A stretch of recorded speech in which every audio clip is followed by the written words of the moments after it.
Hello everyone, this is your friend Naruto Nexus 2.0 and we are back with a new fanfic. Which is What If Naruto Trained and Build Haeem with Fem Orachimaru Part 1. And if you enjoy this fanfic then please give me hype instead of comment and subscribe to my channel for more fanfic like this. And now let's start the fanfic. A teen sat on a stool in front of the throngs of listening merchants and their children, captivating them with his tales and adventures. This teenager was a pale blonde-haired boy with pitch-black goggles fixed on his forehead firmly. His eyes were equally black but with vulpine red pupils that didn't intimidate his eager audience, seeing as he had been part of their society for 6 months. This blonde storyteller wore long-sleeved black shirt with a slashed Konoha Hittite on his right arm and black Anbu grade pants, with a camo red scarf wrapped around his neck comfortably. He also had on thick red ninja grade boots that reached only to his ankles, and a pair of red gloves on his hands that waved around, showing all what he had done in one of his many adventures. The person was equally almost as pale as the softly dropping snow that almost eternally fell around Yamasaki Mountain, even though the country it was situated in was not known as snow country anymore. This person placed a hand on his thigh and leaned in, raising his other hand in a claw. Then the marsh fog monster raised its venomous claw and brought it down on me. The raptly listening audience gasped at what he had said. Some of the female adult populace even leaned back abruptly and held their hearts. The storyteller nodded to confirm what he had said was true. His hands were the size of an adult snow tiger and their venom is known to take down 3 brown bears with no problem. What did you do, Naruto-san? A black-haired child asked from the front row. Here the person beamed at the child, then to the audience, displaying his super serrated teeth for all to behold, but again they didn't recoil from him, rather they perked up even more, if that was even possible. Well, I whipped out.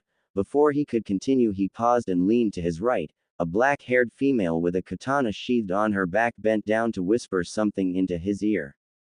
She wore blaringly white pants and short-sleeved shirt but with a light blood red long-sleeved coat with thick fur protecting her neck from the soft chill that blew through the merchant village. The rogue Konoha ninja quirked his eyebrows at what his friend whispered to him. Are you certain? Very. They're just 50 paces behind the crowd. The blonde looked over the perplexed audience and saw what, or who, his friend was warning him of. 2 people wearing black with red clouds cloaks. One had blue skin and shark-like serrated teeth that glinted at him. There was a quivering thing on his back.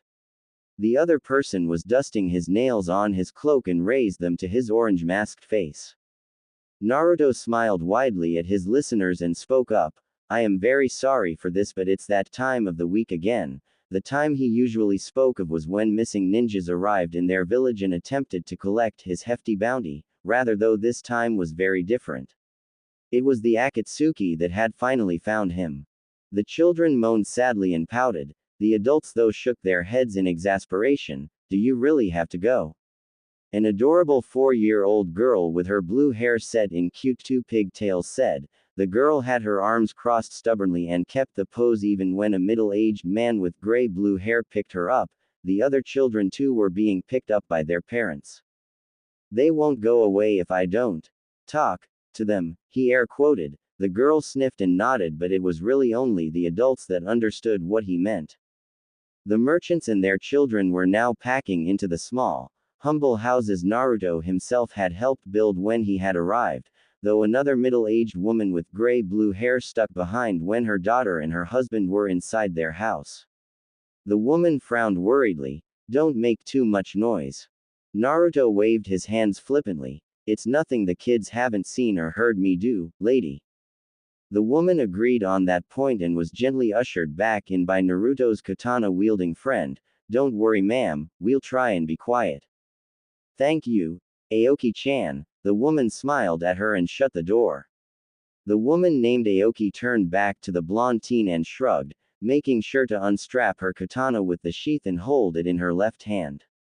The woman walked to Naruto's side, standing behind him protectively and held her katana in a ready stance. Naruto though stood straight with his arms crossed, his camo red scarf blew in the wind ominously. The 16-year-old boy cocked his head to the side when Toby took a step forward, not close enough to lunge at the blonde but enough to show that the masked man was the leader of the duo. You are a very hard person to find, Naruto. I've been told that a lot, Naruto replied with a small shrug, so you're here for the Kyuubi. Toby didn't even seem the least bit surprised. Well, yes, that's exactly why we're here. So would you be so kind as to not resist? We don't want to destroy this nice place. Oh, you don't have to worry about that. This place is pretty bomb-proof, the boy said with a small smirk. He had tested the buildings himself. Now to get all formalities aside, I will not leave with you. You two will not leave alive and I will use your dead carcasses to feed my little friends. He smiled a little wider at them, a perfect image of childlike innocence showing. Kisame snorted, but still unlatched his sword from his back. You don't mean that. You obviously haven't been reading the bingo book lately. I recommend the Iwagakure bingo book. Then Naruto snapped his fingers as if he was just realizing something. Oh yeah, and I'll be taking your Sharingan and Samahata too. I almost forgot to say that. It happens to everyone, Aoki said to him, very much used to her boss's habit of intimidating his opponent before he really attacked. Don't say I didn't warn you, Toby said. Naruto hunched over a little and 2-foot-long Senbon slid out of the hidden Senbon launchers strapped to his forearms under his sleeves. The lethal needles grazed the ground and on contact a purple liquid dripped from them and fizzled on the ground. Without hesitation he and his partner darted to the 2S-rank ninja. Little did Toby and Kisame know, or despite the fact they had severely underestimated the Uzumaki rogue ninja and his rogue samurai partner, they were in for a world of surprise that the rumors that they had heard flitting all over the continent about the boy were indeed true. Naruto Uzumaki was a very capable shinobi. He had been trained by the Snake Sage herself, which was enough proof he wasn't to be trifled with. Team 7 with Yamato, Kakashi and Jiraiya just managed to run in time to watch the epic fight between Naruto and Aoki against the few last Akatsuki members. Flashback. Chapter 1. They were staring again. Naruto, donning a hoodie that was 2 times bigger than him and a pair of black shorts shuffled through the streets of Konoha, his hood hiding his eyes and some of his hair, leaving his frown to be seen by all who were near and some flecks of blonde hair sticking out of the sides. There was a small bulge in his chest area where he hugged a jar to his chest, a small skittering creature scampering inside impatiently. The 5-year-old boy never liked walking in public view, but the great distrust he had apparently garnered for something that was out of his knowledge had the Hokage place his apartment at the very edge of the residential district, where he would have no other option but to walk a few paces in full view to anywhere he was going. The frown on his mouth deepened, a facial feature one of his age shouldn't have but one he wore mostly when others saw him. The boy wanted to hiss venom at the old crones that were whispering as he passed, not even having the decency to do so behind their hands or even out of sight. That boy, he's trouble. Tell me about it. Why does Hokage-sama still have him around? They say he even keeps dead bodies in his apartment. The sadistic little devil, Kami have mercy. The blonde child hugged the jar closer to him and walked faster away from the insistent gossiping and whispers that followed after him like a stubborn fly. He had been living on his own for as long as he could remember and as far as he knew he hadn't given any of the citizens of Konoha any trouble whatsoever. He had kept to his own and had provided for himself without any help.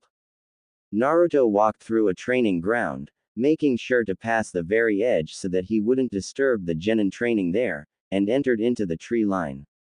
The boy softly padded through the forest, the dry leaves crunching under his worn but well-maintained black sandals before he stopped under a tree that had a trunk that was twice as thick as an average man but was at the same time only 3 heads taller than Naruto. The boy liked to humor himself by calling it a tree only because it had some sparse leaves on the trunk. It looked like a spike that had shot straight out of the ground that just happened to grow roots and also had some leaves sprouting out from the upper side of the trunk, where branches were supposed to be. Naruto grunted quietly and knelt down beside this tree. He brought out the jar he had been hugging to his chest without anyone knowing. He flipped his hoodie off, revealing the thick black goggles with pitch black lenses that hid his eyes perfectly, lifted the jar to his eyes and peered into it with childlike curiosity. The lenses of the goggles seemed to spin and the edges glowed a faint blue, allowing Naruto to zoom in on the creature inside the jar. Like with a camera. The creature was a spider that spanned the same size as a full-grown man's hand. The tips of its 8 legs and the tips of its fangs were blood red, its bulbous abdomen was black and shivered in anticipation as Naruto looked at it, just as curious, and its trunk was also black. Naruto lightly tapped the jar with his pointer finger before he dropped the jar on the ground. Well, hello there, Spider-san, what species are you? He whispered this to himself as he reached into his baggy hoodie and withdrew a thick tome from the abyss of darkness there. There was a green seal at the sides that simply said, "Species of spiders." He rolled open the tome and was looking up at the spider, then down at the advanced scroll. He had caught the spider in his bed when he was doing spring cleaning and he felt so oddly intrigued by it he didn't kill it. Catching dangerous animals was Naruto's specialty, so it didn't take him more than an hour of chasing it before he bagged it. His inhuman regeneration also helped. It was when he was 3, the only time he ever got a present, when he found the thick scroll on his footsteps.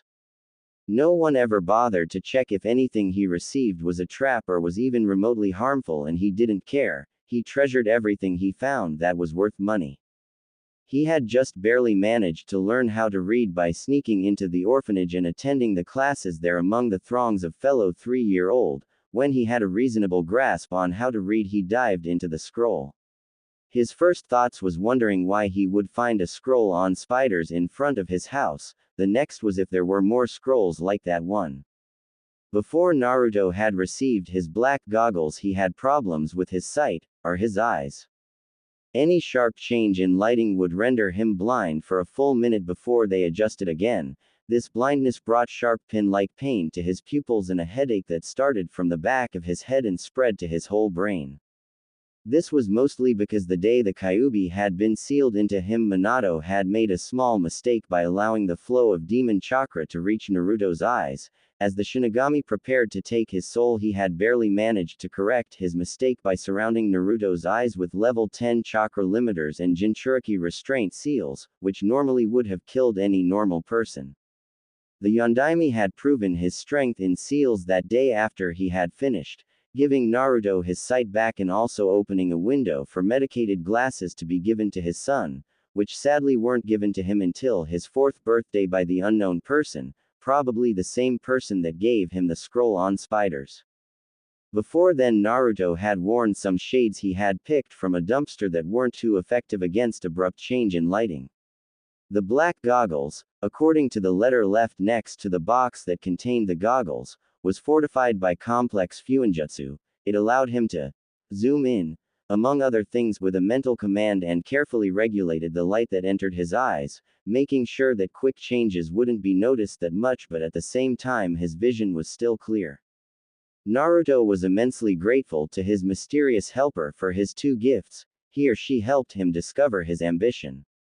Reading the scroll on spiders and also the letter the person had sent with the goggles had made him realize something, that he didn't know up to half of what the person had said. His grammatical handicap had frustrated him to no end.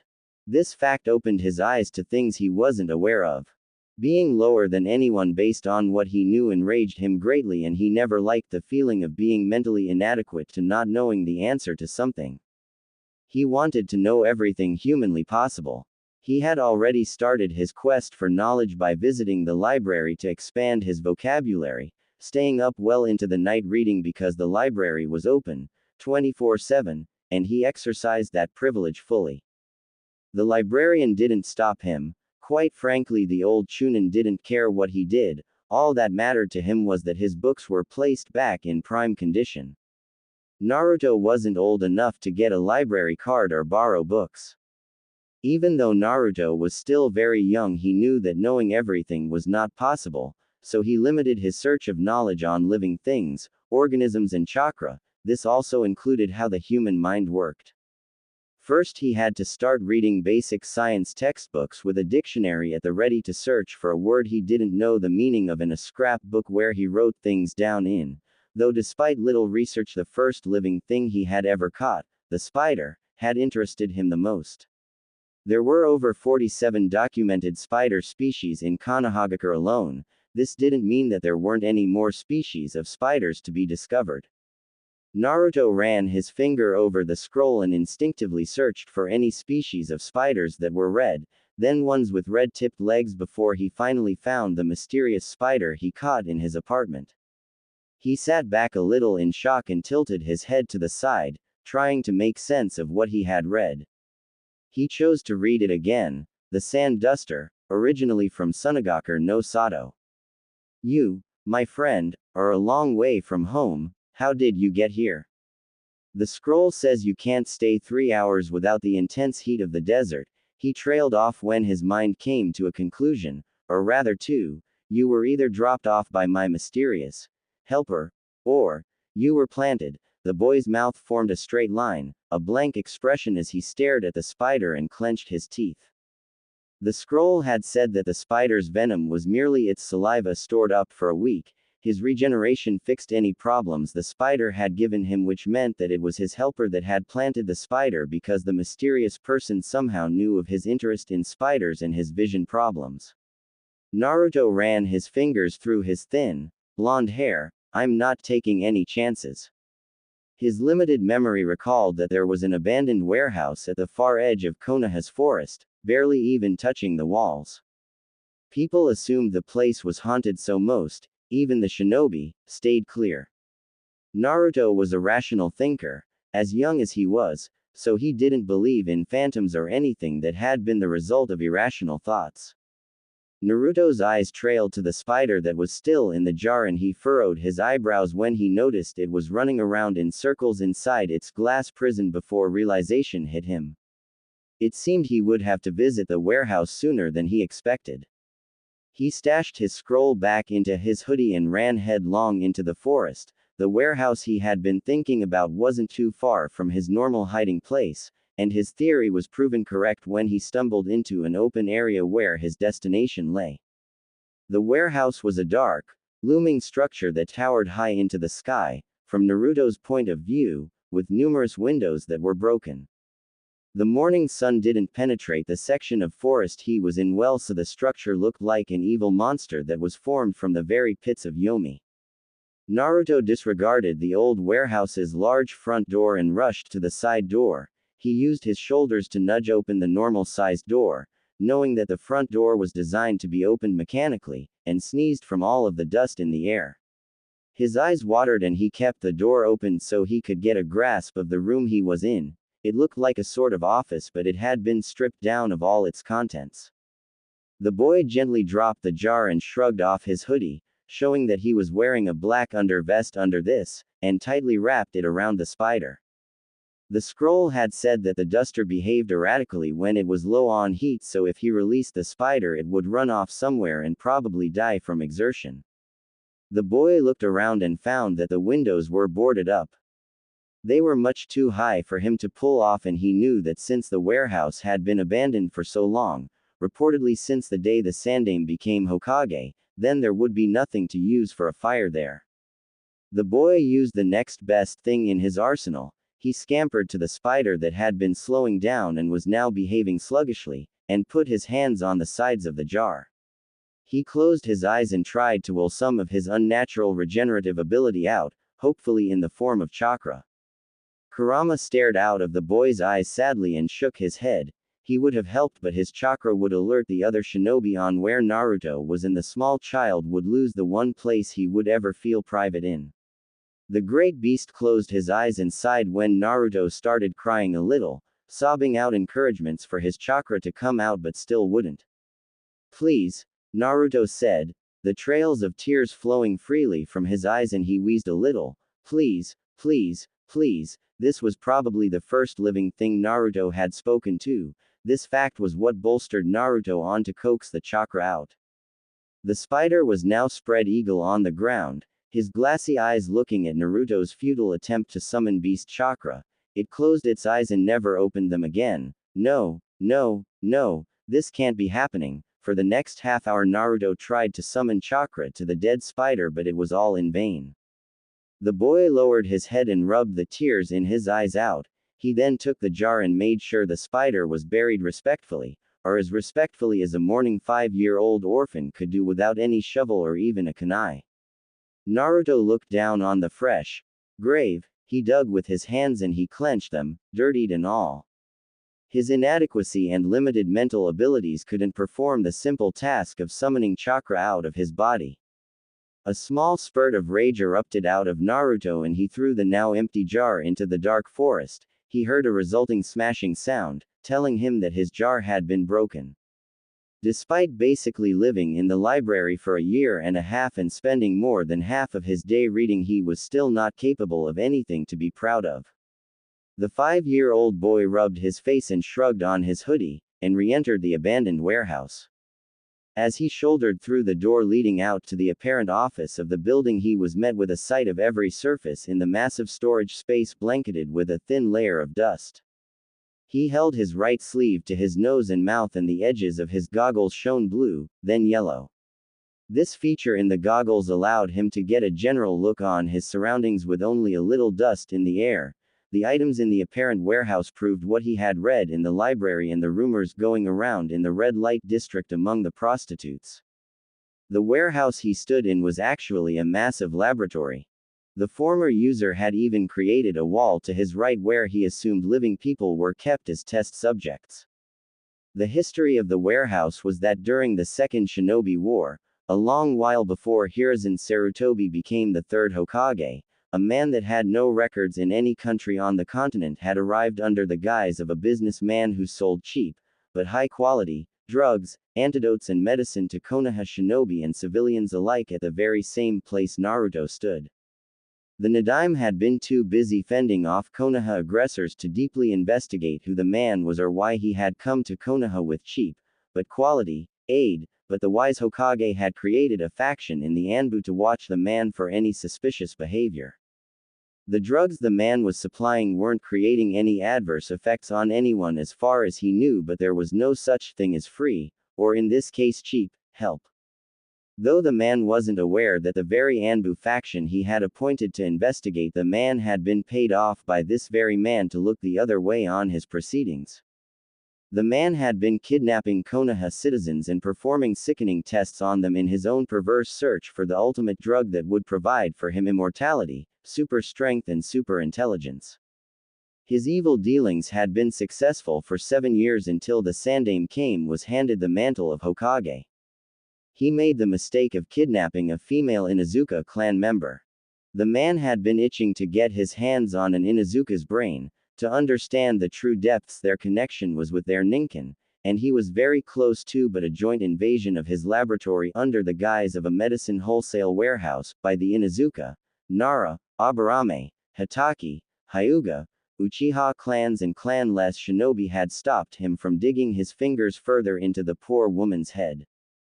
If she had been pulled out of the forced coma, she would have been a vegetable for the rest of her life, so they had to perform a mercy killing on her. The man, despite not having any remote shinobi training, had put up a valiant fight by ingesting a drug that allowed him to expel numerous chakra strings from his pores without any complications and repel the invaders, saving his precious lab from the destruction that was to come. He rammed a needle into his chest to increase the flow of adrenaline and another needle went to his neck to give him super strength. Even with all of his perks, if he had even genin-level shinobi coordination, he would have lasted longer than a day, but he didn't. The Konoha invaders proved strong enough to take him on. His office had been ransacked of every document he had on his vile experiments and burned. His lab, though, had been sealed off from the world. It was due to years of deterioration from the building did parts of the initial seal fall off. This was why Naruto had been allowed entry in the first place. Naruto shuffled around and looked closely at the powerful microscopes that had been covered with dust, and then the dirty test tubes and petri dishes that littered the ground haphazardly, probably after their contents had been poured out into sand-filled buckets. Naruto saw a primitive-looking screen that had been destroyed and correctly assumed that it was where the nameless man had made his video recordings. From the age of the screen, the pictures it would produce would be grainy and lack any color besides black and white. Why bother using it in the first place? The boy ignored the screen and gently ran his fingers over an arm-length open jar that lay on its side. He saw a faint break in the dust on the ground with his now faint yellow-tinted goggles, like the person or thing in the jar had tried to escape but had died from overexposure to the elements. It might have happened during the day-long fight between the man and the Konoha shinobi. His theory was proven right when he saw a small pile of bones where the faint tracks led. He wouldn't have even caught the track if it weren't for his goggles. He knelt down beside the bones and screwed his lips to the side at how they were. They didn't even look remotely human. The bones looked like a cross between a rat and fish, but as big as a 3-year-old. Naruto picked up a bone and noticed something on the floorboard directly under the pile of bones, a small chink in the wood that was raised up fractionally like the creature had tried to pry it open with its teeth. He slowly removed the hooked teeth from the wooden floorboard and poked his finger through the hole. He felt a slightly cool draft there but not much of a temperature change from the entire building. Naruto ran through all his goggles could do, blue for zooming in, yellow for a general view on what something was supposed to look like, it usually delayed depending on how complex the thing was, green for chakra levels, red for chakra network and orange for night vision. His secret helper had said that if he grew old it could do much more for him and him alone, but again his age and current mental abilities was a frustrating handicap. Naruto assumed that if he mastered his goggles enough he would be able to unlock or even add X-ray vision to what it could do, but at the moment he would have to see through surfaces the manual way.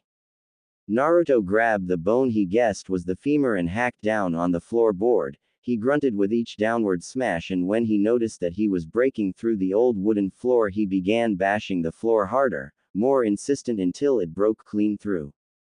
He exhaled the breath he was holding and pulled the bone out of the floor, dropping it near him, and he pulled his sleeves to his palms, used them as sort of makeshift hand protectors. He used his makeshift hand protectors to grab the broken wooden floor and heaved. He heard a small crack and he puffed out another breath before he heaved back one final time. He threw away the wood and painstakingly pulled out 3 more boards so he could see clearer. When he was done he found a dust-coated white lab briefcase. He reached in and hefted it out, shocked by how heavy it was, and lugged it backwards, away from the hole in the ground in case it caved in.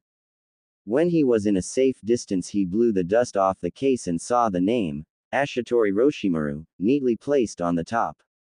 Naruto's goggles turned green, showing that he was checking for any sort of chakra seal, and sighed when there wasn't any.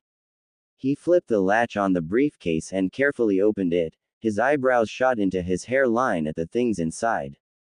There was a voice recorder tucked neatly to the side, thick notes with neat handwriting inside, something he assumed were memory cards for the voice recorder that were organized by topic and time in pockets at the left side of the case. There was an assortment of pens at the right side that were neatly tucked according to color, and finally there was a picture of a grinning man on the lid. The man had pitch black hair and was extremely pale. He had on clear, thick glasses under which he had black pupils. His mouth was stretched into a toothy grin, exposing his needle-like canines, and with his sharp chin, nose and posture would have made Naruto think he was a vampire. He was standing beside a door that was labeled X19, and was giving the camera a happy thumb up. From the small door-sized window on the door he saw a small shadow cross. He couldn't see it clearly, but the person looked much younger than him. He was fully donned in generic doctor's uniform with 3 pens neatly placed in his right pocket and a clipboard in his left hand.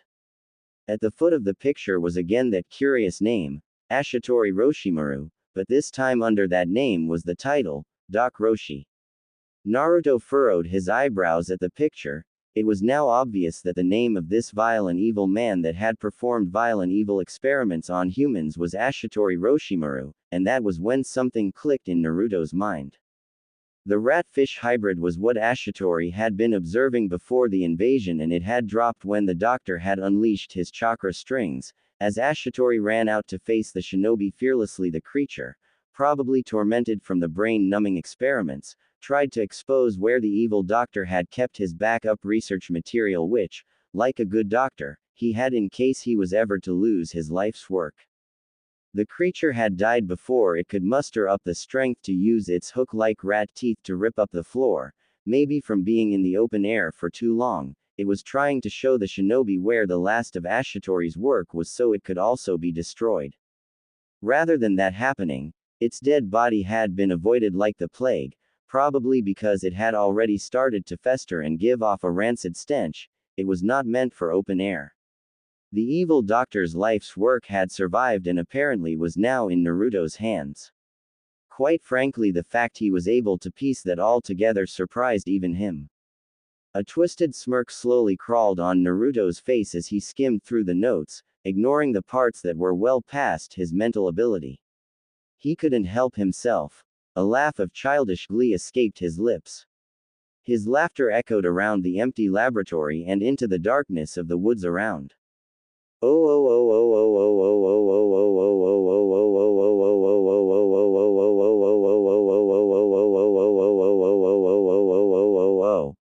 Time skip. 7 years later. Congratulations to all of our new genin and I wish you all the best in your fields of specialization.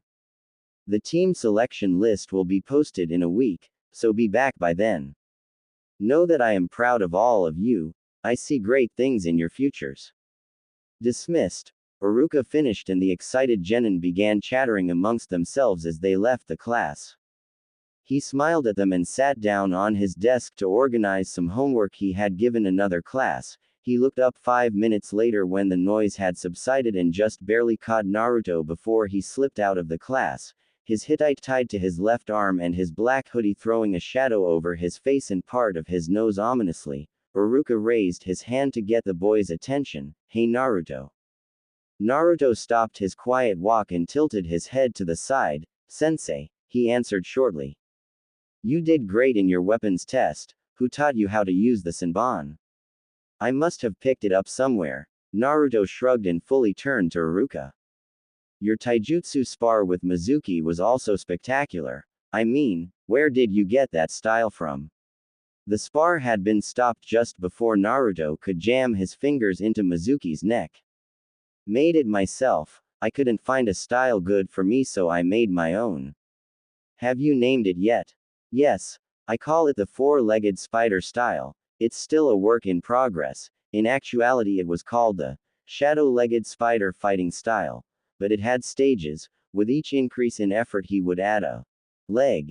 If he wanted. Both figuratively and physically speaking, though he was limited to only 4 legs, he was confident he would be able to figure out how to get 5 or even more legs, without being deformed. Speaking of work in progress, who taught you the shadow clone technique? Do you really want to know? Naruto said with mild amusement lacing his words. The academy teacher perked up. Yes. I won it in a poker game with some drug dealers' bodyguards. Naruto snorted out a laugh when Iruka went pale.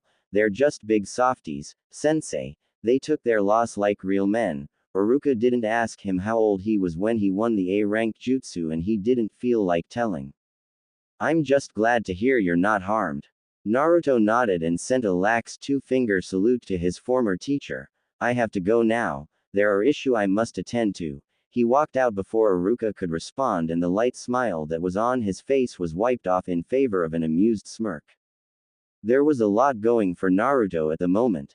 He had managed to decipher the notes Ashitori had written and was now sure that his knowledge of the human body was only matched by a medical doctor in the hospital. It had taken him a few months of manual labor, but he had gotten the laboratory and the office clean for inhabitation. The tools he used to clean he had stolen from the cleaning supplies storage room in the hospital. It was kind of sad how low on importance the hospital was. The security there was appalling. The money he had been using for upkeep, which was supposed to come from the Sandaime but still hadn't, was gotten from gambling in the red light district, posing as a millionaire that lusted for money as much as he liked winning. Naruto walked away from the academy with his hands in his red ninja pants pockets. His head was down and his eyes furrowed in thought. Running through various things in his mind that primarily concerned expanding his knowledge on living creatures. He hadn't yet started actively testing on humans in his laboratory, but he reserved a section in the warehouse where he stored wild animals for experiments there. Though he had been slipping small doses of drugs he had crafted in his laboratory into other students' food, jotting down their reactions. This was after he had extensively tested the drug on himself. There was no drug newly that he didn't test on himself except a few select drugs that would be very detrimental to his mental capacities. One of his minor goals was to harness the animal's power and successfully place it in a human. He deduced he could do this with Fuinjutsu, but with how busy he always was, he couldn't find the time to rise past level 6. He was so lost in thought he didn't react in time for a neck grab. The culprit viciously pulled him back into an academy training ground he was passing through. The budding scientist used the momentum of this move to roll backwards twice, and when his eyes were forward again he leveled both of his arms at the person. Glinting silver Senbon launchers twinkled a little under his hoodie's sleeves. Sunlight hit the tip of the Senbon that was ready to be fired. Sasuke looked at him with a deep frown that deepened when Naruto snorted and stood upright, making sure to push his Senbon back into their inbuilt containers with his pointer finger. "Oh, it's just you," Naruto said with a downward twitch of his lips, but he covered this up perfectly and smirked at the Uchiha. "I want a rematch, Uzumaki," Sasuke shortly said. "Excuse me. You heard me. I want a rematch," Sasuke snarled and got into a strong Uchiha taijutsu stance. "No, I didn't give you a choice." The Uchiha darted at Naruto and Naruto leaned away from a punch. He stepped away rigidly when a kick was sent at him and bent under a savage right hook. "Fight me, damn it." "I'm pretty sure I said no." The blonde boy slipped away from a grasp for his head, stepped away from the rising knee and quickly got close to Sasuke. When he got back to the ground, he swept his feet from under the Uchiha, and as the boy was going down he had a blow to his stomach follow after. Sasuke grunted as the punch hit him as his back hit the ground. "That's enough, Sasuke-san." "Fight me, Dobi," Sasuke growled. "If this is your Uchiha pride speaking, I advise you to discard it. I'm not in the mood to be trifled with." Naruto stood up and dusted down his hoodie. When he noticed that Sasuke was gearing his muscles up to leap at him, he leveled his right fist at his face. A Senbon clicked into place on the launcher. "I am warning you, Sasuke-san, I am not above killing anyone." The Uchiha snarled and his fingers twitched anxiously. "You don't have the guts, Dobi. Do you want to test me? Go on, attack me, I dare you." When Sasuke hesitated, he stepped back. "That's what I thought." He spun around on his heels and marched out of the training ground. "Meet me when you're calmer, Sasuke-san. You'd pose a bigger challenge then," Naruto said over his shoulder. As he exited the training ground, he stopped and turned to the person he sensed had been following him from the academy, besides Sasuke. The person, Mizuki Tsuji, hurried up to him and grinned. "Friend Lily." "Hey there, kid. Mizuki-sensei. How may I help you?" Both began walking to Naruto's apartment. "I saw how you took down Sasuke. I was merely telling him to back off." Naruto stopped abruptly, and so did his former teacher. "Either way, it was very impressive." Naruto just shrugged. "I was just looking for the best student I ever taught." Naruto, who had continued walking, stopped again and looked at Mizuki suspiciously. "Mind I ask why?" He crossed his arms and looked at his sensei. "There was some extra credit stuff only the best of the best can do, and you, Naruto, are the best of the best." Naruto scratched chin and raised an eyebrow. "You're trying to stoke my ego, why?" Mizuki scratched his cheek bashfully and winked at the younger boy. "You got me, you're so smart." Naruto rolled his eyes and kept walking. He passed the invisible boundary into the red light district, and immediately he did so he grabbed a ruffian by the scruff of his neck. The child was basically wearing gray rags and his dirty brown hair speckled dirt on Naruto's hand. The blonde boy mutely stared at the street rat before he slowly brought his hand forward and motioned for the boy to drop what he had taken. The boy smiled bashfully and dropped the brown wallet that was stuffed with crisp money notes. Naruto shook his head and motioned for more. The boy looked at him pleadingly, making sure to enlarge his pupils in a perfect rendition of the kicked puppy look, but Naruto raised an amused eyebrow and the boy huffed, crossing his arms for a few seconds before he emptied his pockets into Naruto's hand. The blonde boy dropped the street rat and sharply nodded for the boy to scram. He gave the stolen items to the dumbfounded shinobi next to him. How did he get my wallet? Mizuki quietly asked. You should be asking how he got your wristwatch, your kunai pouch and the Ika Ika paradise that was in your back pocket, Naruto idly answered. You really should be more aware, sensei. Can I assume you know how to pickpocket too? I know a lot of things, the boy responded with a small shrug. Now, what crime were you trying to get me to commit? Mizuki playfully punched Naruto's shoulder and grinned, making Naruto glare death at the man, the silent warning already said. Mizuki scratched the back of his head. I like that about you, Naruto-kun, you're straightforward. You haven't yet answered my question. Can we go somewhere private first? I think we're being watched. Naruto began to wonder at this. They were now directly in front of his apartment, but he didn't trust Mizuki to let him in. The man wanted him to commit a crime, for crying out loud. Naruto's goggles glowed a faint red and he looked around. The chakra signatures he found were only civilians staying inside their apartments, no one else. There's no one listening in. I'll take your word for it. I want you to steal something from me, the forbidden scroll where all the village's high-ranked jutsu are kept. I know of the value, but what's in it for me? Matter of fact, why can't you steal it yourself? What if I tell you that I will pay you 70% of the money I will get after I sell the scroll? How much is 70%? About 500 million ryo in cash. Okay, who's to say I won't rat you out to the Hokage? We both know you won't do that. Oh, Naruto asked. You're gathering money and resources for something I don't know. You've also been stalking me, sensei. It was a good thing Naruto was a censor type. He made sure to emphasize the also.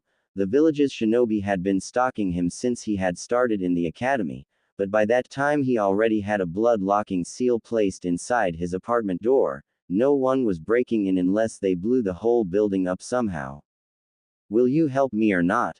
Think about it. All that money will go a long way for you no matter what you use it for. Alright, when should I get the scroll? My buyer wants it tonight. You can even be there during the transaction. I assure you he's legit. Naruto slowly nodded and shook his former sensei's hand. See you this night then. Let's say, the forest at the east side of the village. Perfect. Mizuki grinned gleefully and waved over his shoulder to the boy. Midnight, don't be late. Naruto didn't bother to give him a response. He was busy creating assumptions on why Mizuki was so insistent it was him that got the forbidden scroll. Maybe it was because he thought Naruto would get caught, and when Naruto would accuse him, the older shinobi would have the superiority card. Maybe Mizuki thought that the traps would kill him. Maybe Mizuki wanted to kill him so he could have all of the money himself, or maybe Mizuki just wanted to kill him in some sort of elaborate scheme. He didn't really care. Stealing the forbidden scroll would be the ultimate test for his skills in stealth, and if things went south he could always fall back on his innocence mask. His innocence mask was a facade he created that had unfailingly gotten him out of suspicion during the days academy children had been disappearing for 4 hours and reappearing with no knowledge of what had transpired within that time. Naruto though was never present when the disappearings were happening, so naturally people would initially become suspicious, but they were cleared of it after they had tracked Naruto to a library. Naruto knew that his innocent facade wouldn't be enough to set him free from any criminal charges he would get if he was caught, so he pondered on another way to go about it. He walked through the house in deep thought and instinctively went to his bathroom. He closed the door and set a locking seal in place, a solid creation that required his blood to unlock. He went to the bathroom mirror and placed his palm on the surface. He suspected the silent alarm seal at his destination was ringing, and he counted to 5 before he channeled chakra, just as a shadow clone in his warehouse placed his own palm on the wall of his office. A complex seal spiraled into view on the surfaces and a burst of chakra smoke covered them. Naruto looked around and saw that he was in his modesty-furnished office situated in the abandoned warehouse, while the clone was back in his apartment bathroom. The body switch seal was not as advanced as most thought. It was a level 5 seal with unknown origins that was an alternative for the basic body switch ninjutsu, but it was used for far distances. The boy pulled off his now well-fitted hoodie and hung it on a coat rack in favor of putting on a doctor's lab coat. He looked around his office, decorated with soothing blue paint on the walls and a solid oak desk with smooth edges. His chair was soft and comfortable but not too soft. There were stacks and stacks of books neatly placed on bookshelves in the wall on opposite sides of the room, and behind Naruto's desk were organized racks he kept spare lab instruments in case the one in the lab warehouse break. They were held in a thick, see-through glass container that was protected by a padlock and a blood seal. The boy smoothly walked out of his office, his calf-length white lab coat swishing with him as he entered the containment room he kept his test animals. During Ashitori's time in using the lab, he had created a makeshift wall where he received buyers of his drugs while a single door led them to his laboratory. Naruto had torn down that division and expanded the lab even more. He curtly walked through a room where caged animals were kept, not even flinching when a giant tiger leapt at him but bounced off the reinforced steel bars that contained it. He exited the room and grabbed the clipboard hooked to the wall near the door. He idly twirled his pen and read through what the clipboard said. His eyes flicked up at the few clones scurrying around his lab and performing general maintenance before his eyes flicked to the far end of the lab where a ceiling-high glass container stood proudly. The boy smiled lightly and walked to it. Inside the large glass container was what could be considered a slice of the forest. There were a few shrubs, trees and plants there. He whistled and a light skittering sound met his ears before a monstrous-sized spider pushed out of the ground from a hidden burrow. The spider had a blue with red harshly designed abdomen that had the white kanji for Queen Spider on top. Each letter was speckled with complex seals that combined to form the words, its legs the same height as Naruto and its trunk was black. Its 8 red eyes blinked at Naruto and a single black leg delicately touched the glass container. Naruto smiled at the spider and tapped the glass barrier with his pen. "How are you feeling today, Queen?" The spider seemed to roll her leg and experimentally tested all of her legs. "I feel great, Naruto-sama," it hissed. Naruto jotted down its reply. "My clones say you haven't been resisting your shots. You will be rewarded." Naruto snapped his fingers and a clone walked forward and slipped a small scroll through a one-way opening. A quick burst of chakra to the scroll and 2 dead cows popped out. The spider wasted no time to tear its arm-length red fangs into the fat creatures and injected a corroding venom into them. "Your bone growth and development charts are very impressive, Queen. You can now hit a tree without injuring yourself." The spider kept quiet as it kept on sucking the dead cows like drinks, still raptly paying attention to what Naruto was saying. "The nature chakra summoning seals haven't been affecting you because you are an animal." He flipped a page on the clipboard. "It has fully integrated itself into your bones and your organs. Now you have an official chakra network. Congratulations." "Thank you, Naruto-sama." The spider bowed subserviently. "I wouldn't have it if it wasn't for you." Naruto waved the praise away. "Your charts tell me that you have already laid eggs, a lot of eggs in your cave." "Oh yes," the spider hissed. "The sperm came from some spider donors your clones had gathered. I estimate they would hatch in 3 weeks. They are your first children and I'm sure they are still getting used to having nature chakra and my chakra in them." Naruto had taken his interest in spiders to a whole new level when he had read about Hatake Kakashi. The copy ninja had personally raised his summons and had used his limited experience in Fuinjutsu to create a summoning realm for the dogs, which wasn't exactly a pocket dimension like most believed but more of an expanse of land Kakashi bought and sealed into a complex storage seal only he could activate. This was super simplified version of what Kakashi really did. Naruto, after relentless digging and smuggling, had found out that there wasn't a spider clan anywhere, so he added creating a spider clan to his many goals in life. The first thing he did was crossbreed a common house spider with a desert duster. Then he had crossbred the offsprings with another species of spider. The survivors would crossbreed with more spiders Naruto smuggled in from all over the elemental nations until only 3 multiple breed spiders remained. The idea of crossbreeding a creature with so many of its kind would seem impossible if Naruto had not been well known to defy the impossible on a daily basis. Naruto picked the strongest multiple breed of spiders and harvested the sperm from the other. This was where his work got harder. He took a single drop of spider semen and was pushing small pulses of chakra into it for a full year until the semen turned a soft blue. He then took the eggs from the strongest, and still living, female, which in on itself was a difficult feat since that female was now twice his size and very carnivorous, and began to gently push Kyuubi chakra into a single drop. This was done through an airtight reinforced seal to prevent anyone detecting it. The first attempt was a horrible failure with the drop evaporating on contact with the vile chakra, but Naruto had proved his Uzumaki persistence by administering growth hormones to the strongest spider. He kept a close eye on the development and again harvested the eggs. This time there was a small delay before the egg samples exploded.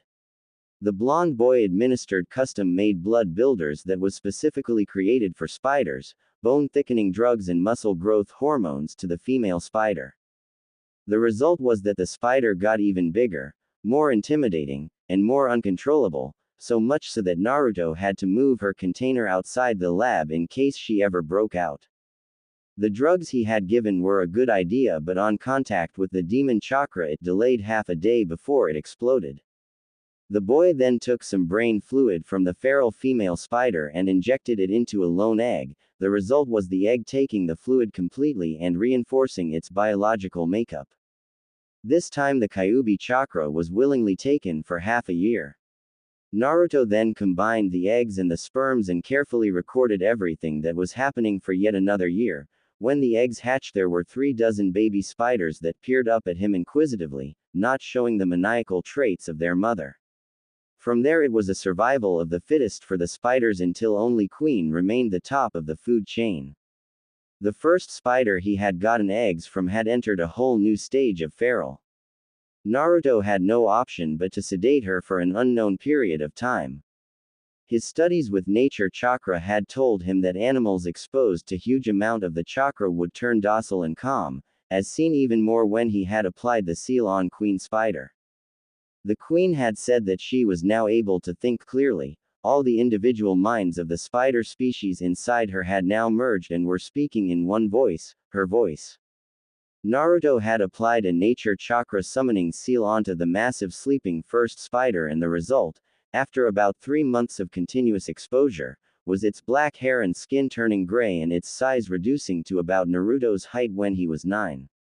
He had already pulled the spider out of her forced coma and, much to Naruto's surprise, the spider had taken up cloth making, soothing, calm, quality cloth making. The spider had also been attending the classes her daughter took to learn how to speak, extending it even further by learning how to write. He called the gray, elderly-looking spider, Sagi.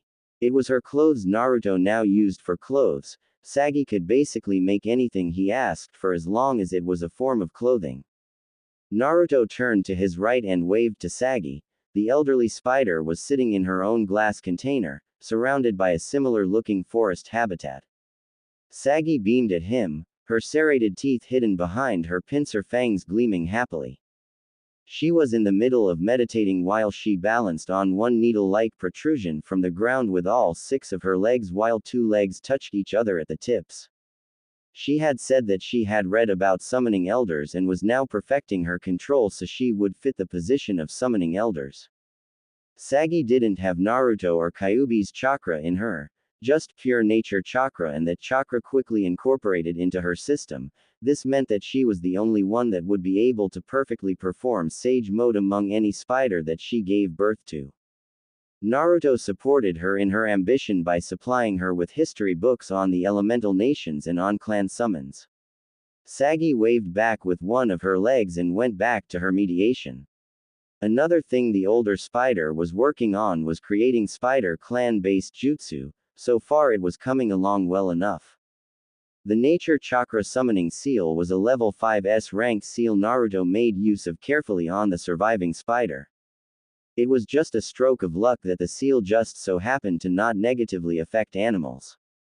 The eager to please physical manifestation of Naruto's determination, Queen Spider, had taken all the tests Naruto had given gladly and was now able to grow as large as the Hokage Tower if she found the strength to. As grueling and borderline cruel as Naruto's tests were, she didn't complain or hesitate. She had learned quickly that she was merely a tool to reach ambition, and she honestly didn't mind. Naruto hadn't willingly abused her, and she would literally not be alive if he wasn't there. The added power that flowed through her body peacefully felt great, and she knew that Naruto had the power to take it from her. She could never bring herself to harm Naruto, physically or emotionally. Naruto had encountered the Kyuubi when he had tested a painkiller on himself, a drug that turned out to be a weed killer. The boy blamed it on the fact that he was 6 years old and still very naive when it came to science. He was sick for a whole week, and the great beast had used the reduced mental protection to pull Naruto into the mindscape for a chat. Kyuubi had told Naruto that he didn't really care what Naruto did, all in the name of his life's ambition, as long as he didn't die.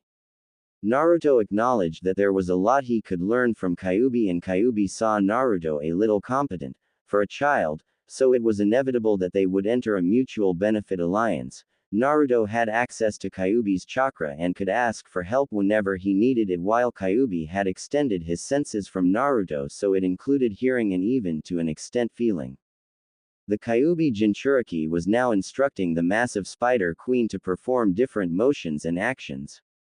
He ordered Queen to balance on a single leg while the remaining 7 legs stretched and touched over her, then to spin a web as quickly as possible. He estimated that the strength of a single web was that of the solid steel support pillars holding up the corners of the cage's tower, not yet up to the main support pillar but a close second, while at the same time it remained as flexible as a rubber band. Queen was able to fire these webs from her abdomen, 8 legs or her mouth. Naruto had been researching on how he could harness this ability into himself. The most he could come up with was taking the chemicals that created the webs from Queen's abdomen and soaking ninja wire in them. This allowed the wire to recreate this ability, but to a much lesser extent.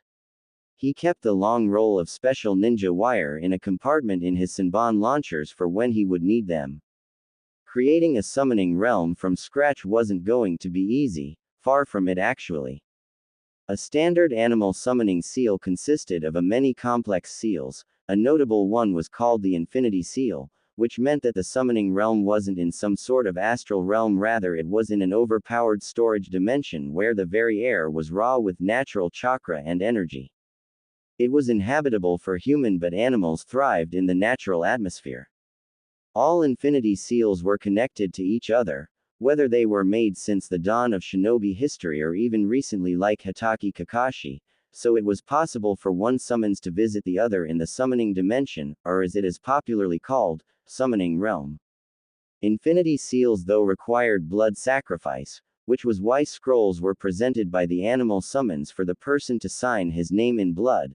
The signature itself was very useless, but the blood was the chief requirement. The dramatics of the signature was just a formality.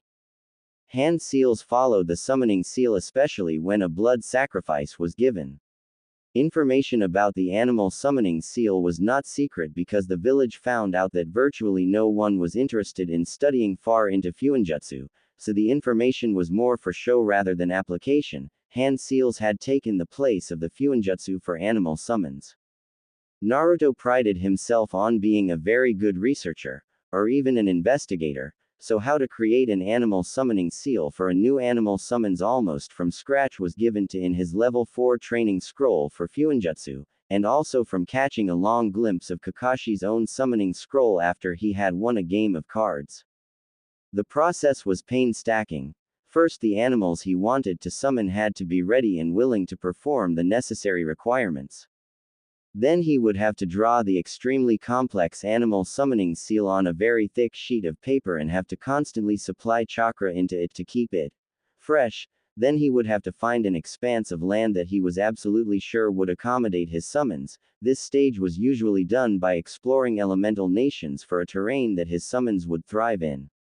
After the terrain had been found, he had been recommended to purchase the land because the process of scanning, copying and replicating the land into the Infinity Seal usually took 3 days despite constant supply of chakra. This was because the detail in the newly purchased land had to be perfect and flawless, if not the new summoning clan would break apart. He would know that the process was done when the seal abruptly stopped pulsing out chakra through the ground and through the air. Then he would have to carefully tore the animals into the scroll. Immediately after entering the expanse of land would register the life force of the creature, and that was that. If Naruto wanted, he could entrust the animal summoning scroll to a summons for safekeeping, or he could keep it himself, his choice. This process was also regarding the fact that the summoning clan he wanted to create didn't already exist. If not, the Infinity Seal in the summoning seal would suck him in as well and assimilate him with the rest of the realm, which was usually by turning him into the animal summons he wanted to create a clan for. Then a few hours later he would turn to stone. Naruto, though, was 100% sure that there was no such thing as the spider summoning clan. His plan was that a week before the eggs were to hatch he would have already found a place to scan. The blonde boy sighed deeply and ran his fingers through his hair. Raising a 400-pound spider queen was like raising a horse, a very smart, verbally articulate, 8-legged horse. He had educated her on how to read and had helped give her ideas on abilities she could perform with her new nature chakra network, though he left the bulk for her since it was all up to her on how to use the nature chakra. He reached in through the small window where he could feed Queen and pet her head. The female spider hissed in approval and lowered her head in subservience. He pulled his arm out and turned around, walking to a desk where a powerful microscope stood proudly, gleaming in the bright fluorescent lights in the lab. The clone there shifted out of his way and he looked into the eyepiece. There was a small, flat circular container under the microscope, and inside were 2 blood samples that had been divided by a solid glass panel. He looked over his shoulder and said, "Have you started the tests?" The clone shook his head. "No, boss, I was just about to start." "Don't mind if I do then," Naruto said and turned a knob on the microscope so he could peer closer at the 2 blood samples. One was gotten from him and the other was from Queen. He handed his clipboard to the clone behind him and pointed at a new, state-of-the-art screen. "Keep watch, tell me if you notice something abnormal." On the screen was the same thing he was examining with his microscope. He carefully used his index finger to push the glass panel out of the way and the blood flowed together. The deep red and deep green blood mingled. He adjusted a knob and watched in fascination as his red blood cell merged with Queen's. "First test seems to be going well." The clone wrote down what his boss had said. "No complications so far, maybe because her blood contains some properties from mine." He furrowed his eyebrows and closed his left eye, still hidden behind his goggles, and gently turned another knob. "Boss, my white blood cells are killing hers. How is that even possible?" "Maybe because of the Kyuubi," the clone suggested and scribbled something down. "Probably." The blood samples now looked like they were at war with each other. The red blood cells had merged, one to another, but the white blood cells were eating Queen's, though the platelets merely brushed past each other and their general color rippled to blue before both turned red with the blood. The blood war continued for 3 minutes until only a single one of his white blood cells remained. His cell was still dissolving and absorbing Queen's when the budding scientist was about to call the experiment a failure until lone defender cell divided into 2 identical-looking cells. The cells continued subdividing until they were more than enough. Some died and they were quickly replaced by another. Naruto bit his bottom lip to contain the happily laugh, but he did pump his fist in the air. "First test is successful." The clone wrote this down. "We leave it for a week, keeping up constant inspections, before we move to the second test." "Hi, boss." Naruto had been testing the prospect of injecting himself with advanced spider blood gotten straight from Queen. The test was an initial success, but it told him that if he was to eventually inject himself he had better be ready to be in a world of pain and fluctuating sickness. he only hoped his status as a Jinchuriki would prove itself even more. This was probably because Queen contained over 500 species of spider gathered from all over the elemental nations and brought to Naruto through shady dealings and smuggling. Naruto pumped his fist in the air again before he felt a small tingle on his shoulder from the silent alarm connected to the body switch seal. Half a second later he felt a clone tap his shoulder and presented a medium-sized scroll to him. Someone slipped this into my pocket, boss. Naruto's eyebrows shot into his hairline. He wasn't scheduled to receive any secret message this month. Who could it be? He murmured. He unrolled the scroll and read. Dearest Naruto-kun, how's my little scientist doing? I know I've not been the best godmother to you, and from the bottom of my heart I am very sorry. I am currently not in Konoha right now. The only way I have been able to send my first 3 gifts to you was through a spy I had from Waterfall that left the gifts for you on your doorstep. Despite this, I know you, Naruto-kun, and even though I may be a little too late, I love you with all my heart. My picture of you may be a little outdated. It's one of you when you just started in the academy. I think you were 8. Speaking of the academy, I know as a fact you inherited Minato-kun's genius. I knew your father. He was the best thing that happened to me, believe it or not. Though I am not his blood sister, I might as well be. Minato liked spiders too, you know. He was absolutely fascinated with them, but he was always too busy learning seals with Jiraiya or hanging out with Kushina, your mother. He was a sweet guy. He never liked to disappoint, sort of like you. I have planted some suggestions in Mizuki Tuji's head about you. If I am correct, which I usually am, he wants you to steal the Forbidden Scroll so you two can sell it to a mysterious buyer. Yeah, no, it's a trap. He wants to kill you. I pushed him in your direction because I have a gut feeling that you have reached a snag in your research. Consider him my 4th present to you. Don't hold back. He has a defective, cursed seal of heaven on him. I'm sure you will trounce him either way. He will probably be fueled by anger and vengeance, so don't let anything he says get to you. I'm sure you are Minato's son, so nothing will get to you. You're a shinobi now, I hear, so that means you can handle money on your own. I have sealed 500 million ryu into this letter. Don't worry, I have many secret accounts in several hidden villages. I merely retrieved 10 million from each of them. The banks are usually used by rich people, so withdrawing that high amount of money won't raise any eyebrows. Money is no object to me, Naruto-kun, and for you I can shower all the riches in the world if it's to get you to your goal.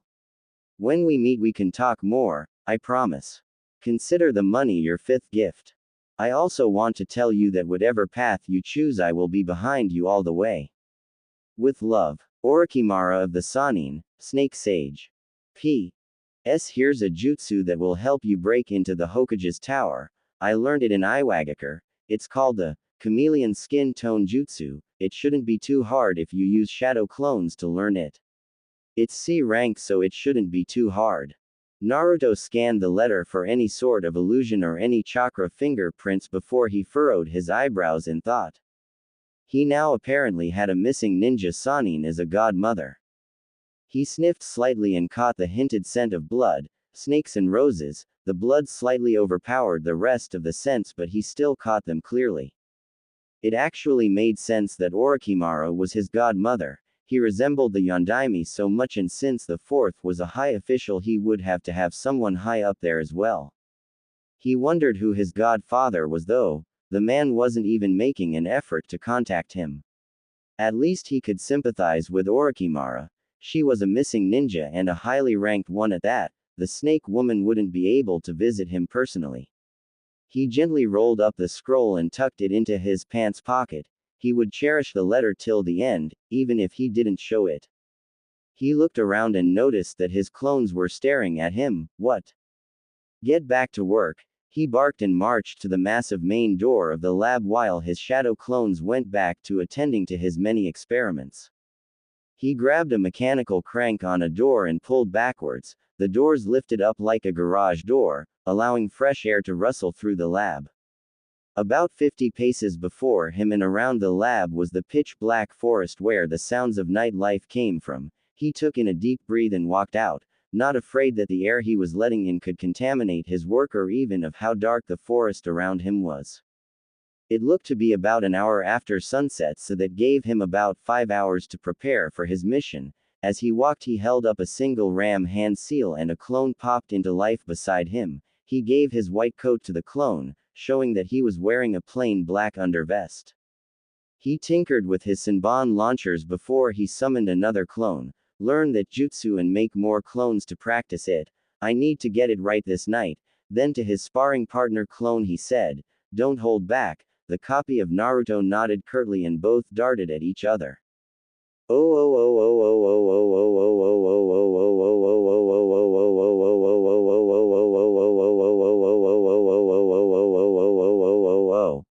An orange glow flashed from a corner far from the cage's tower before it disappeared, as if it hadn't happened in the first place. A slight protrusion rose from the shadow cast by a two-story residential building and darted out. Under the soft glow of the moon it looked like a black blob.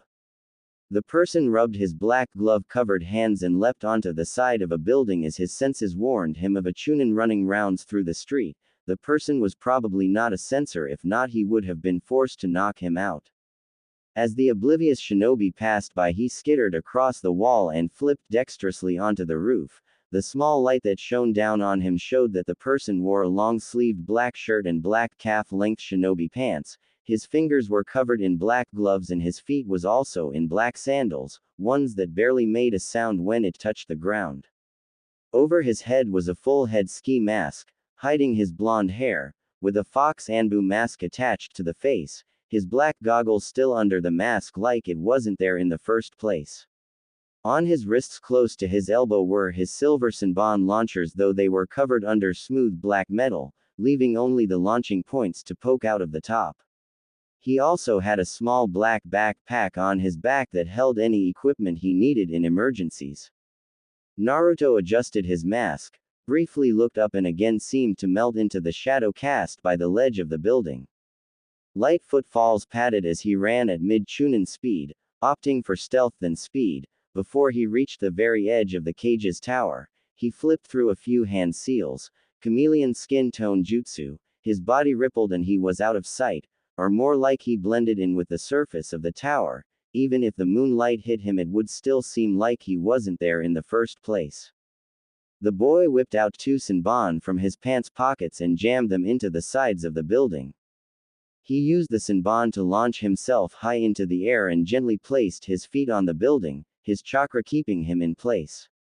He made a slightly violent yanking motion with his hands and the Senbon were pulled out and went back to Naruto's hands. He placed the back into his pockets, unafraid if they pricked him, and he skittered over the side of the building eerily like a spider. His hidden goggles adjusted perfectly in the darkness as he peered into the highest window in the tower, correctly assuming that that would be where the forbidden scroll was kept. He kept track of the guard rotation and noticed that there were silent alarm seals on the windows. He quietly pulled out a finger-sized scroll from his pocket, and just as the lone Anbu operative marched downstairs he unrolled the scroll and placed it on the window. A barely perceptible blue flash occurred that Naruto hid under him, still in his chameleon jutsu, so no one noticed, not even the tiny chakra burst. 60 seconds, he mentally said, and he slipped a Senbon out of his sleeve, soaked in blue unknown substance, and created a clean circle on the glass window. He flipped through and hastily grabbed the falling circle of glass into his safe grip, hanging onto the wall through surface walking. He placed the circle back in place and the glass went back to how it originally was, unblemished. The seal he had used on the window was to freeze every other seal within the room and on the window for a minute, so no silent alarm was pulsed to the Hokage as he mutely touched down on the floor. He crouched down and studied the scroll's location, placed on a pedestal in the middle of the room. He leveled his right fist at the scroll and took careful aim before he fired a Senbon, connected to a semi-invisible piece of ninja wire. The ninja needle jammed onto the top corner of the scroll and Naruto reeled it in, catching the scroll as it came at him. He exited the same way he came and with the same special Senbon just as all the alarm seals came back online. He dropped from the building and shot a Senbon connected to ninja wire to the roof to slow down his drop.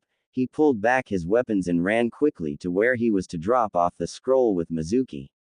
He skidded to a stop when he saw a Ninken running as fast as it could in the general direction of the Sarutobi residence.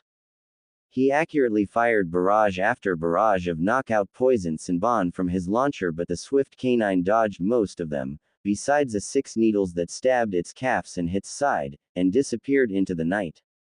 Naruto shook his head silently. The dog had be as strong as an ox to not be knocked out immediately. He too disappeared into the night, making sure not to use surface walking so the ninja wouldn't track him easily. The dog whimpered and swayed as it ran, fighting the chemicals that tried to coo it to sleep. It wasn't so strong, however, and it slumped on the ground. Half a second later a Chunin landed beside it and his eyes widened when he saw a oozing Senbon sticking out of the dog's legs and side. Naruto, Iruka whispered and felt for the dog's pulse. He sighed when he found one. He summoned a single shadow clone. Go get Sandaime-sama and tell him there's something wrong going on. Take the dog with you. I can't just leave him out here. The clone nodded mutely and ran off to the Sandaime's house with the dog hefted on his shoulder. What are you doing, Naruto? He pelted down the road the dog had taken and found a trail of Senbon sticking out of the ground. Now he was sure it was Naruto. Naruto was the only genin in the graduating class that specialized in using Senbon with this accuracy. Naruto dropped out of the tree line into a small clearing. He set the large scroll against a tree and took off his fox mask. He took in a few deep breaths. What a rush, he said quietly, under his breath. He placed his mask into his backpack and sat down by the scroll in a huff. I should do this more. His goggle-protected eyes glanced over to the scroll and he was about to reach for it until he heard a rustling in the bushes in front of him. He suppressed a small groan when it was Iruka that came out. Iruka-sensei. Naruto, what the hell have you gotten yourself into? Naruto cocked his head to the side innocently, a sight that sent shivers down the Chunin's spine because with the eerie moonlight shining down on Naruto he looked like a pale creature born straight from madness and darkness. I don't understand.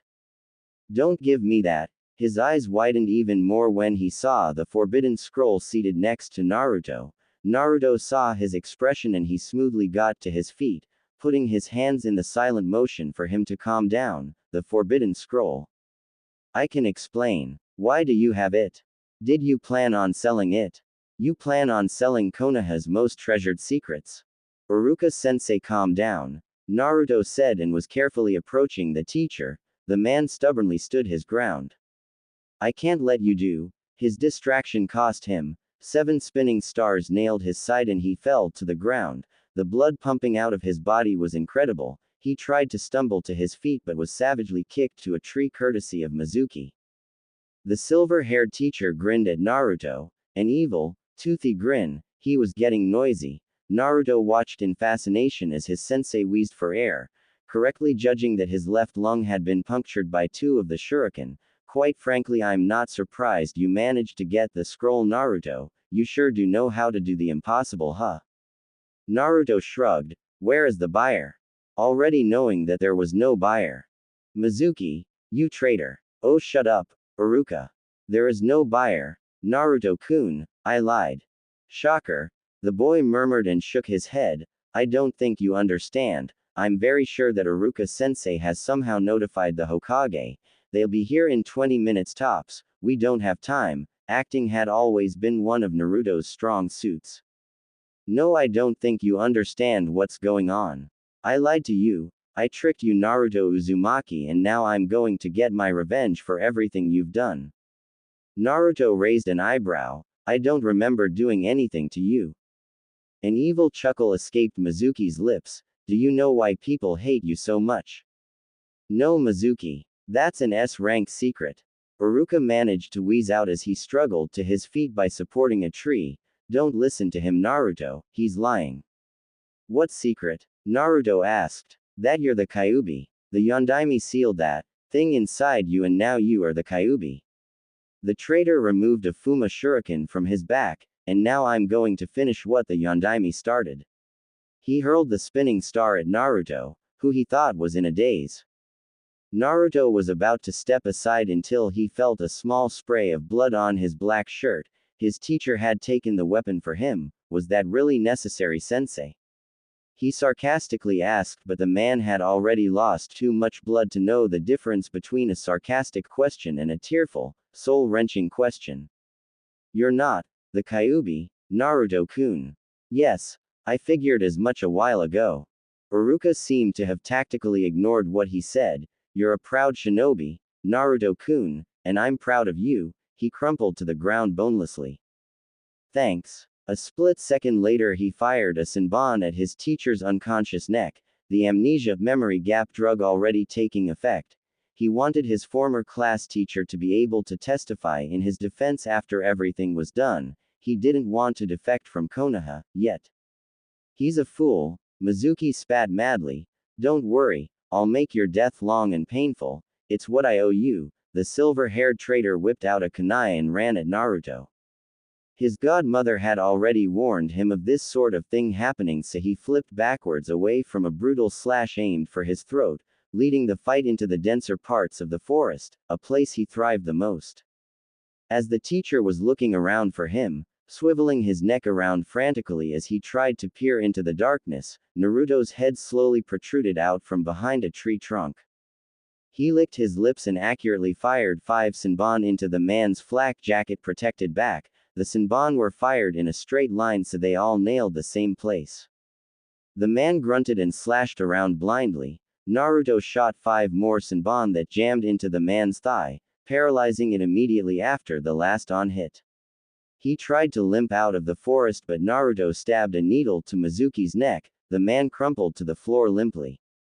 He admired his clean work with a proud smile before he sealed the unconscious man into a storage scroll. A timer started in his mind on how long before Mizuki ran out of oxygen. The boy slipped out of the forest and knelt down beside Iruka. The man was swirly-eyed from the drug and Naruto retrieved his senbon. He tapped the man's cheek to get his attention, and when the inebriated man did, he quickly muttered. Mizuki tricked me so I could steal the scroll, saying it was to recruit me into a secret faction of the Anbu if I managed to retrieve the forbidden scroll. He planned on killing me, but I overpowered him with shadow clones. You were injured from protecting me. Mizuki was torn apart by my clones and his body parts are all scattered in the wind. Iruka nodded drunkenly. You won't remember what happened. That is contrary to what I have said. Naruto allowed a small burst of Kyuubi chakra to leave his boy, and not even a minute later numerous Anbu operatives leapt down and surrounded him and Iruka. The Hokage dropped down directly in front of him and ordered for Iruka to be taken to the hospital. The kami of shinobi stared at Naruto and the boy put on his best innocent face. What happened here, Naruto? Naruto sighed and replied, it's a long story.